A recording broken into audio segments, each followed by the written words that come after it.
વાત કરીએ કે એવી ઘટનાની જે જોઈને તમારા રૂવાણા ઊભા થઈ જશે। હિંમતનગર પાસેના સાબરડેરી નજીક ઝૂંપડપટ્ટી વિસ્તારમાં રહેતા શ્રમિક પરિવારની રૂપિયાની લેતી દેતી મામલે બાળકીને ઉઠાવી ગયા અને બાદમાં બાળકીને 3 લાખ રૂપિયામાં વેચી દીધી। વિચાર કરો, રૂપિયાના ચક્કરમાં બાળકીનો સોદો કરી નાખ્યો।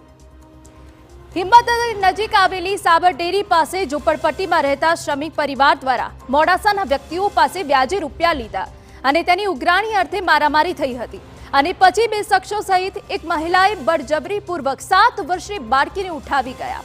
જો કે 60,000 રૂપિયાની લેતી દેતી મામલે લગભગ 3 લાખથી 4 લાખ રૂપિયા જેટલો હિસાબ બતાવી ઉઘરાણી કરવામાં આવી હોવાનો ફરિયાદમાં ઉલ્લેખ કરવામાં આવ્યો છે। ત્યારબાદ બાળકીને ઉઠાવી લઈ ગયા બાદ અન્ય રાજ્યમાં 3 લાખ રૂપિયામાં વેચી દેવાની ફરિયાદ નોંધાઈ। પોલીસે ફરિયાદના આધારે 3 આરોપીની ધરપકડ કરી લીધી અને રિમાન્ડ માટે પણ રજૂ કરવામાં આવ્યા। પોલીસે 7 દિવસના રિમાન્ડની માંગ કરી છે, સાથે બાળકીને સહી સલામત લાવવા માટે પણ તપાસ હાથ ધરાઈ છે। જે ઉછીના પૈસા લીધા હતા એના બદલામાં લઈ ગયા છે અને એને વેચી મારી છે એ પ્રમાણેની હકીકત હતી। એ હકીકત આધારે પોલીસે તપાસ કરી છે।